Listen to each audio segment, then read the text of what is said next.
Hello folks, and welcome back to the socially distanced F1 paddock. Will Buxton, Lawrence Barretto. We are in the same bubble. We're allowed within the 2 meters of one another before you worry too much about that. There is news coming to you from the paddock immediately after FP2. Red Bull Racing have protested the DAS steering system on the Mercedes. Lawrence, what does this mean?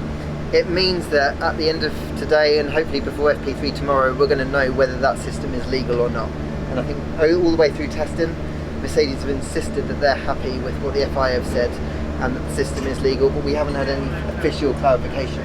If we get that official clarification, it means that other teams up and down the grid might follow suit if it's legal. If it's illegal, they're going to have to take it off the car. Indeed, or protest. The protest raise an appeal against that. Of course, DAS is the dual-axis steering system that exists on the Mercedes. Essentially, the steering wheel not only turns left and right, it also pushes in and out. In so doing, taking the wheels and straightening them and pushing them back slightly to a point in order to better corner around the corners. It's an ingenious system, but it has been controversial. Red Bull Racing in particular being very unhappy with it. Do we think that they have protested this because they have a version that they themselves would like to put on their car and they want to know if it's legal to do so? Or is it because with that double bulkhead and the fascinating way in which Red Bull have gone about the design of the front of their car, actually it's almost impossible for them to put that onto their car, and so they want it made illegal? I mean, that's two very good reasons to go to the FIA and try and find out a clarification. I think from what Christian Horner said earlier today, they have hinted that they've got a system ready to go, and I think ultimately what they want to know is if they got it onto the car, is it legal, and they're probably looking for that clarification today.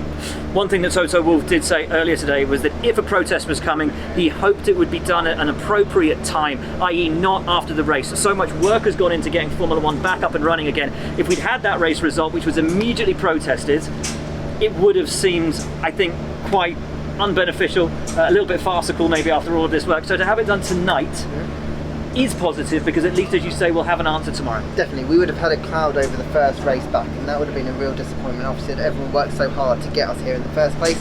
I think that by getting that answer really early, it just helps everyone know going forward into the weekend what we're going to do. It's great that the teams are working together, because I think often teams ask for clarification on this and the other, and there's always innovations, but the fact that we've done it this early in the weekend shows a real spirit, I think. It absolutely does. Mercedes were 1-2 in free practice 1. They were 1-2 in free practice 2.